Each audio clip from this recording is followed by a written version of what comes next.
Well,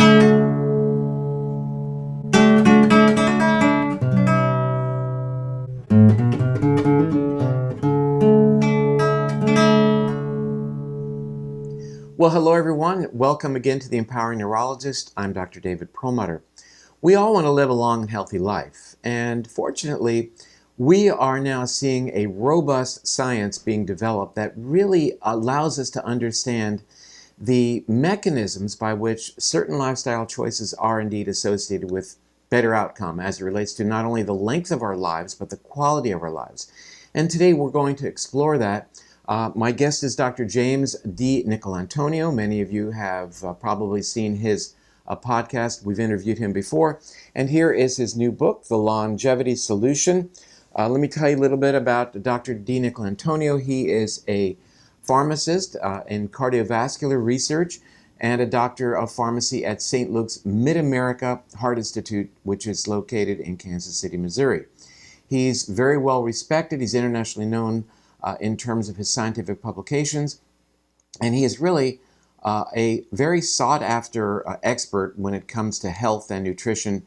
He has contributed extensively to health policy, has even testified in front of the Canadian Senate regarding the harms, who knew, of added sugars. He serves as the associate editor of British medical journals BMJ, Open Heart, a journal published in partnership with British Cardiovascular Society, and impressively, he's the author or co-author of approximately 200 scientific studies that appear in the medical literature. He's also the author of two best-selling books, The Salt Fix and Superfuel, which we've talked about before. He is also on the editorial advisory board of several other medical journals, and he will join us today to talk about his new book that he wrote along with Dr. Jason Fung, that we've also interviewed in the past as well. He's going to join us to talk about how our lifestyle choices affect, for example, the expression of longevity genes, various aspects of our day-to-day decision-making as it relates to the types of foods that we consume, how much protein we should take in, exercise, etc., and how these all relate to longevity. So here we go. Welcome, Dr. DiNicolantonio. Thanks for having me. In your book, the subtitle that we wrote about in the entry blog says, Rediscovering Centuries-Old Secrets to a Healthy Long Life. You know, we live in a time when we're looking at the latest, greatest science. How did that come to be the subtitle of your book? So, really, you're trying to look at populations that, traditionally always been healthy, had long lifestyles. So take the Mediterranean diet, for example, high in omega-3s. They do drink fair amounts of coffee. They consume moderate amounts of red wine with their dinner. So we were trying to look at populations that have always had these ancient secrets, and sort of like what your grandmother has always told you. And I know it sounds simple, but we wanted to kind of integrate these easy tools to help promote longevity. My grandmother used to tell me some pretty wacky things, so I'm not sure. I think you meant you in the broader sense. So we talk about then the blue zones around the world where people where populations in general seem to have a longer lifespan. So what goes on in these places that we should learn from? Well, I think, traditionally, if you're looking at the typical U.S. diet, it's fairly high in animal protein and not too high in plant protein, and very low in antioxidants. So, the typical American, most of their antioxidants are coming from coffee. Unfortunately, most Americans' coffee is loaded with heavy cream and sugar, so they're not necessarily reaping the benefits that a lot of people could be if they're consuming coffee with maybe just some light pastured cream without the sugar. But traditionally, what you see is just, moderate protein intake, definitely more plant-based. But, Dr. Fung and I provide a solution that really brings together the benefits of both animal protein and plant protein and how to combine it. And we're definitely not recommending a low-protein diet. It's more protein cycling to match what evolutionarily we would have consumed as hunter-gatherers. Well, what does that mean, cycling? So basically, when I was doing research for the book, if you look at even current day hunter-gatherer tribes, what they do is during a hunt, they will consume plants. So they're eating a fairly low protein, more higher plant diet until they actually, kill the bison or kill the antelope. Then all of a sudden they're eating a high protein, high animal protein diet. And so if you can kind of mimic that, when you can go periods of higher protein to build muscle and then periods where you're not working out, a more lower protein diet, you're activating autophagy, and then you're also activating kind of muscle growth and mTOR when you're eating a higher protein diet. So you're building yourself up to only break yourself down again and renew yourself. And that's really the strategy and the key to protein intake. All right. Let's, for our viewers, unpack what mTOR is and why it's really the focal point in the discussions these days with reference to the amount of protein we consume. Let's really go into detail as to what mTOR is, MTOR. Yeah, so it's called mechanistic target of rapamycin, and basically it's an ancient nutrient sensor that spans all life forms and goes all the way up to humans. And its counterpart is called AMPK, and it's another nutrient sensor. So basically, mTOR is an activation of growth. So if you are eating a high animal protein diet and you're working out, you want to activate mTOR, you want to build muscle. But in the same token, when you are growing, you are not repairing. So there's a trade-off. So when you are constantly have high mTOR, you are in a state of growth, but that can be potentially pro-cancerous. You don't want growth all the time. And then on the flip side, you have AMPK, which is an enzyme, but also a nutrient sensor, which is activated during periods of energy deficiency. So either fasting, exercise, and what's really cool in the book, we give secrets how you can activate AMPK besides just fasting or besides just exercise, which actually probably is the strongest activator of AMPK. And AMPK is what activates autophagy. It's what autophagy is, self-eating. It's where you basically break down old cells and regenerate new cells. So we provide tools, dietary strategies that can actually activate that AMPK as well. All right. So now we're going to shift over to autophagy. Auto meaning self, phagy meaning to eat. Yep. And exactly what is this, and why should we think that it's something important that we would like to enhance? So it's, again, this ancient nutrient sensor. And when you can activate autophagy, not only can you activate this ancient ability of your self-repair, but it actually turns on mitochondrial biogenesis. So it allows you to regrow the mitochondria that gives yourself energy. So people who are suffering from energy, they may literally not have the same amount of mitochondria or functioning mitochondria as you and I.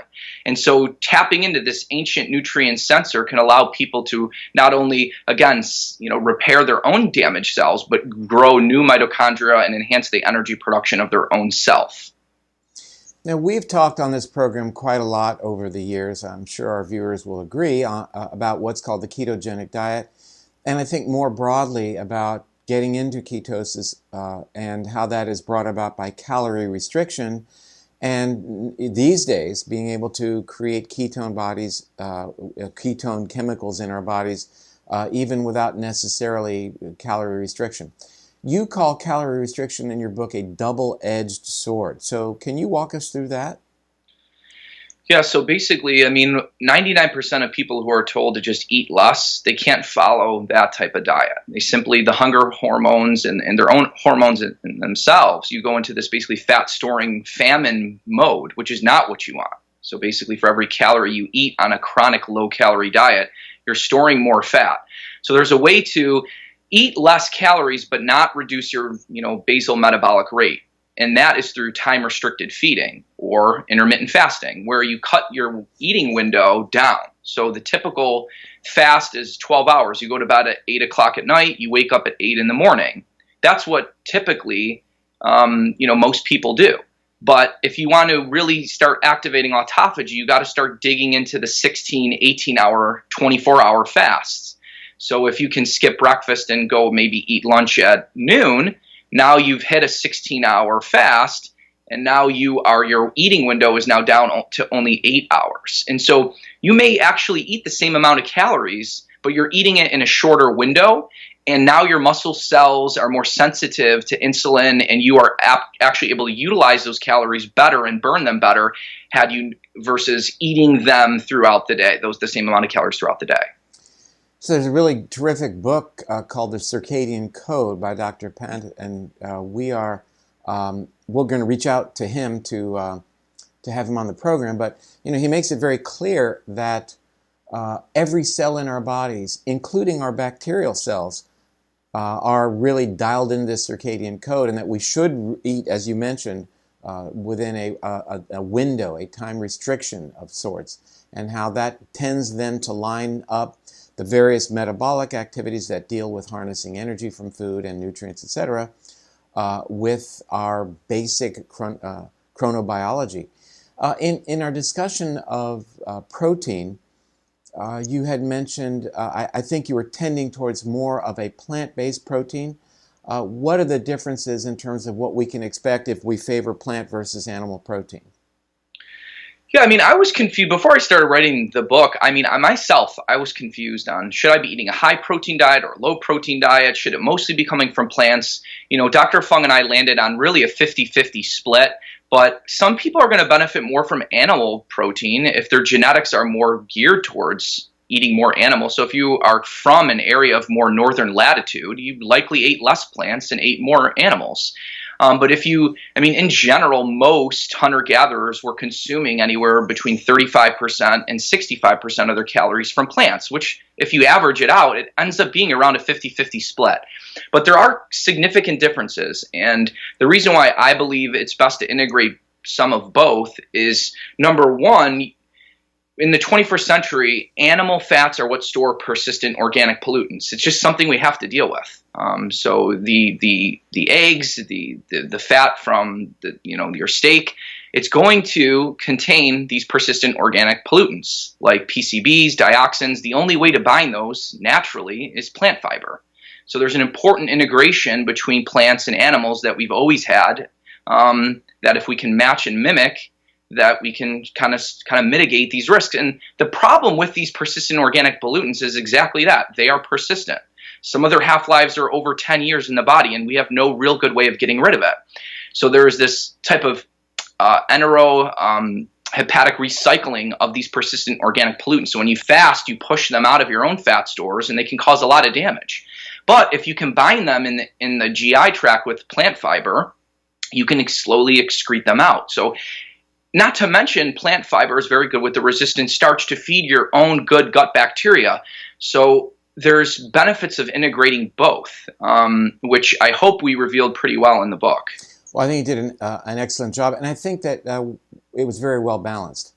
You mentioned fasting, and I have to admit, every interview that I do these days, that's a question, either the first or second question I'm asked. What about fasting? And you actually dedicate a chapter to fasting. Tell us what your thoughts are, maybe define what it means and why it may be something we should consider. So typically you have your intermittent fasting, which generally is about, most people do a 16-8, which is 16 hours of fasting, and their window of eating is 8 hours. And then some people go out to 24 hours, and then extended fasting is considered beyond 24 hours. And so, some people start doing extended fasts maybe once a month. Some people do it maybe even up to twice a week, where they're fasting, 24 or 36 hours once or twice a week. And really, it depends on the person. And if you're going extended periods, generally you want to be monitored by a doctor, simply because some people are damaged enough where they can't even hold on to the minerals from their kidneys. They just spill out in the urine. So you have to be careful with certain individuals. But fasting, a lot of people, the main concern with fasting is the depletion in blood volume. So you get very dizzy because you keep spilling salt out the urine. And so everybody does a water fast. But I try to tell people it's very important to integrate salt when you're fasting, simply because your kidneys do not shut off the salt loss, because your insulin is so low when you're fasting. Insulin is what helps the kidneys lock the salt in your body. And so, a full teaspoon of salt when people are fasting each day can really help mitigate the dizziness and the side effects. Tell everybody why you know so much about salt. Well, I mean, as you know, you endorsed my first book, The Salt Fix. So yeah. There you go. I want to just segue from the discussion on fasting, which is in fact keto production. It's a form of achieving ketosis. That we see that in the ketogenic diet in general, because not only are you experiencing these effects from insulin, but in addition, you're creating ketone bodies which act as in a colligative way to ultimately lead to more of a diuresis. You're losing fluid, you're losing water, which takes along with it, as you increase this water loss, though you're repleting water, salt. And not only that sodium chloride, but also magnesium as well, so and potassium. So, one of the things that I think is really very important, one of the pushbacks from a ketogenic diet has always been, gosh, like you say, I felt dizzy, I felt weak, my blood pressure was low. And I think second to constipation from lack of adequate amounts of dietary fiber on a ketogenic diet, this hypotension and feeling unwell from low blood pressure is very common. And people can just, if you're careful with salt and magnesium, and there are products out now that are specifically designed to help people with that, it makes it, you can get through it and maintain your blood pressure and feel well. You then, in the book, go to some specifics, talking about things like coffee and tea and red wine. Why don't we first start with tea? Yeah. So, even taking a step back, when we were going through the theories of aging and what we think causes aging, we used to think it was this kind of like this overproduction of, reactive oxygen species and not having enough antioxidants. And as I started learning how antioxidants work, and even your new updated edition of Grain Brain touches on this, which I loved, by the way. Thank you. Is that some of these antioxidants actually work through actually giving you a little bit of oxidative stress, upregulating your own endogenous antioxidant systems. So, when omega-3 is oxidized in the body, as you covered, it activates NRF2 and activates your own antioxidant enzyme system. So we kind of had it wrong in the sense that we were thinking antioxidants were beneficial by scavenging these reactive oxygen species, when in reality, they give you a little bit of damage and upregulate your own endogenous antioxidant systems. And so we landed on the best theory for preventing aging is hormesis. How can you give yourself a low dose of harm to make your cells that much more stronger to the next insult? And so really all these things, green tea, coffee, red wine, they give you a little bit of damage. The polyphenols actually upregulate your own antioxidant systems through this type of, the catechins and the things in the polyphenols literally primarily work through their, like I said, the hormesis effect. So green tea is interesting because a lot of people consume green tea wrong. They add milk, which binds the catechins and makes basically green tea completely ineffective. So if you're going to consume green tea, you should not really be adding dairy to it. But for coffee, you can get away with that. The polyphenols in coffee aren't bound by dairy. So that was just a quick tip that people can kind of take to the bank. Go ahead. I'm sorry. Yeah, and green tea is unique. It's been consumed in Asian cultures for thousands of years. And, some people, it's more consume that more later in the day, whereas I like to consume coffee, obviously, more early in the day because it has higher caffeine intake. But really, to reap the benefits of green tea, you either have to have an enriched, like EGCG type of green tea, or you have to be literally drinking green tea throughout the entire day like they do in most Asian cultures. 1 or 2 cups of green tea really isn't going to give you the optimal benefits of drinking that type of beverage. Well, you mentioned you're a coffee drinker, and what are the benefits from that? Yeah, so coffee is unique because, again, it actually depends on your own gut microbiome, which is so cool. Your gut microbiome takes the chlorogenic acid in coffee, converts it to caffeic acid, and then your liver converts that to ferulic acid, which is one of the most potent antioxidants. It's been shown to prevent ischemic reperfusion injury in animals. And so coffee, like we touched on before, is the largest source of antioxidants for most Americans. So if you can just consume coffee with maybe a little bit of cream, just maybe a little sugar if you're going to add any type of sweetener, but you don't want to, obviously you don't want to overdo it, then you can start reaping the benefits of coffee. And both green tea and coffee have these nutrients inside of them that activate AMPK. So the diterpenes in coffee and the caffeic acid can activate AMPK. Now, AMPK not only is the longevity enzyme, but it increases your own fat burning, and it also lowers blood sugar. And that's what metformin does. Metformin is basically just an AMPK activator. Now, you had an interesting graph in your book that looked at alcohol consumption versus plotted against, I think it was all-cause mortality. Mm-hmm. And so it was a U-shaped curve. And maybe you could walk us through what that means. Yeah, so basically a U-shaped curve, happens even with salt, happens with any mineral as well, or really any dietary nutrient. If you're not getting enough, you're at a very high end of mortality, and then there's a sweet spot where mortality drops at the perfect point, and then you go up where mortality starts increasing if you overdo it. So you see the same curve with salt, you see the same curve with red wine. And basically, the optimal dose of red wine is probably a lot less than what most people think. I think a lot of people think they should be consuming 2 or 3 glasses. And really what the best data shows is really around 6 ounces of red wine for a man and around 3 ounces of red wine for a woman, with the largest meal of the day on a daily basis, seems to be associated with the lowest risk of mortality. I think some of us have some work to do, not drinking enough based upon the U-shaped curve. Yes. And I just want to explore that for just another moment. And that is, I am guilty of thinking if something is good, more is better. If restricting something is good, then ending it completely is better. And we recently reviewed a study, I think I did a podcast on it, looking at fasting insulin levels. And, we always tend to think lower insulin levels, the better. But this was an interesting report out of Sweden that actually did demonstrate that really low levels of insulin were associated 2 decades later with increased risk of dementia. Mm-hmm. I want to get back to this notion of animal versus plant-based protein.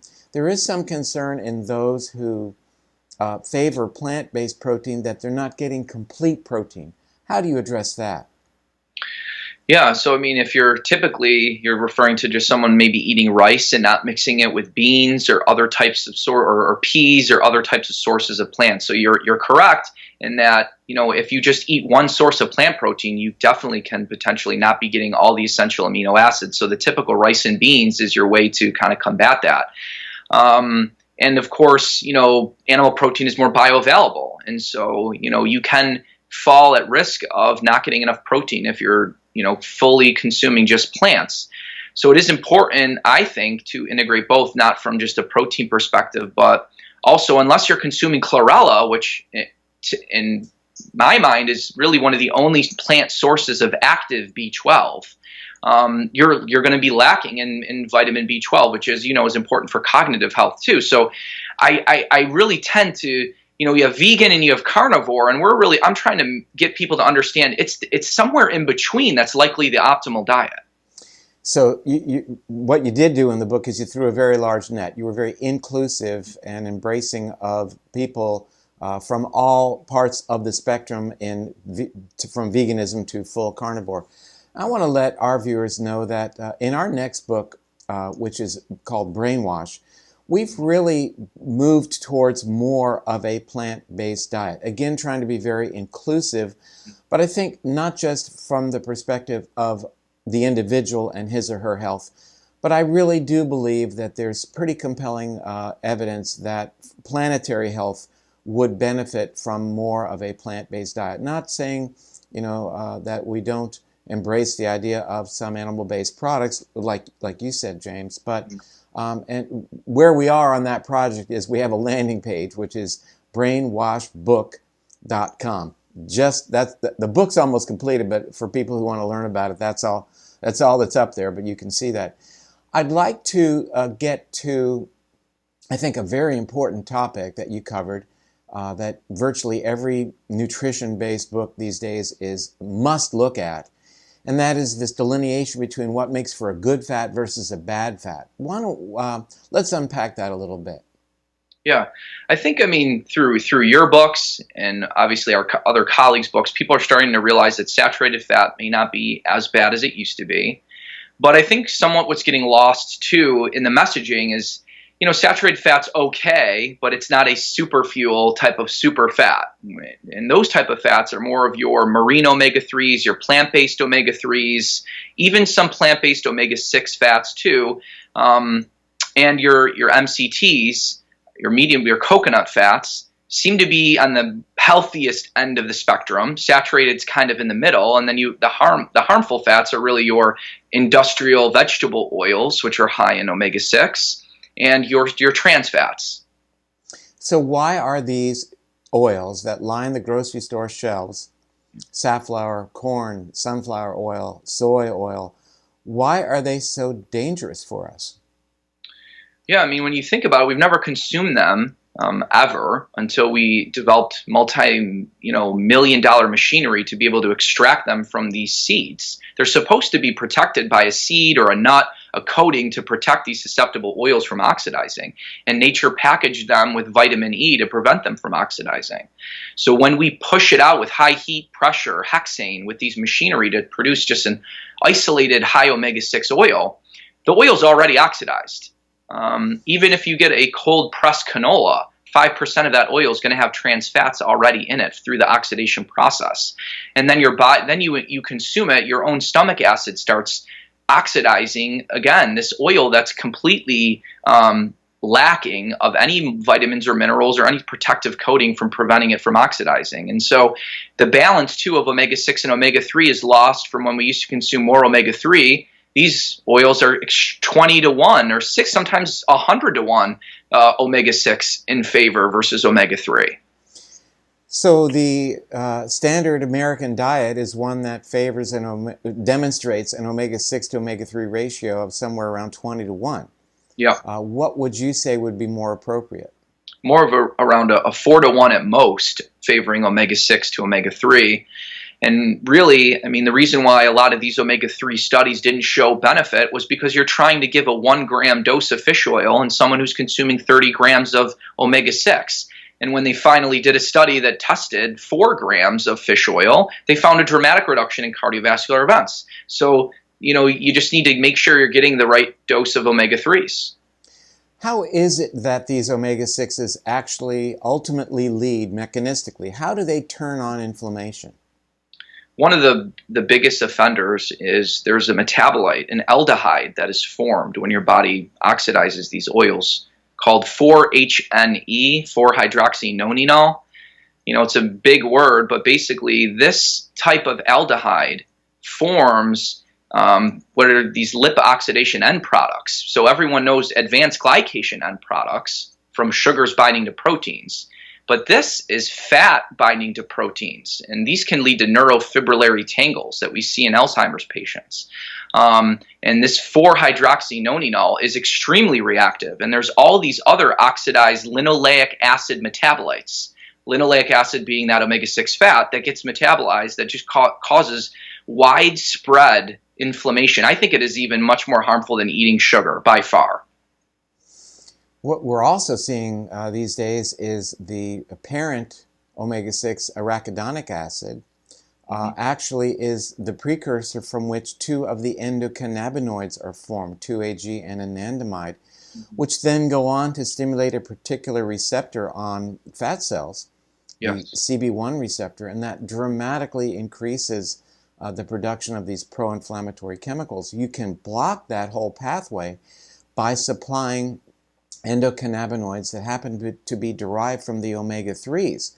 So that's another interesting and I think newly discovered pathway by which we really want to focus on leveraging the power of these omega-3s in ratio to these omega-6s in terms of gaining a foothold on this powerful mechanism of inflammation that underlies virtually every disease you don't want to get. So at the end of your book you have a really great program. Just if you can do the broad strokes for that for our viewers.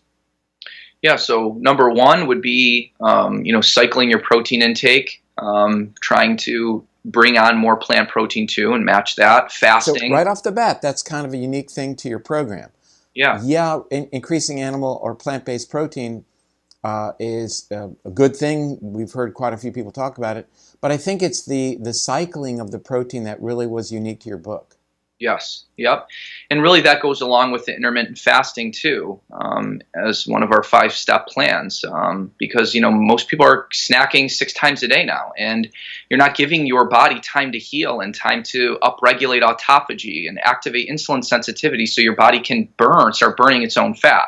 And let me stop you just for our viewers. What Dr. DiNicolantonio just said is we really need to turn on this process of autophagy where our bodies are able to, number one, recognize and number two, get rid of cells that are damaged. At the same time, we want to also be engaged in something called mitophagy, which happens with fasting, and that is to identify and rid our bodies of damaged mitochondria.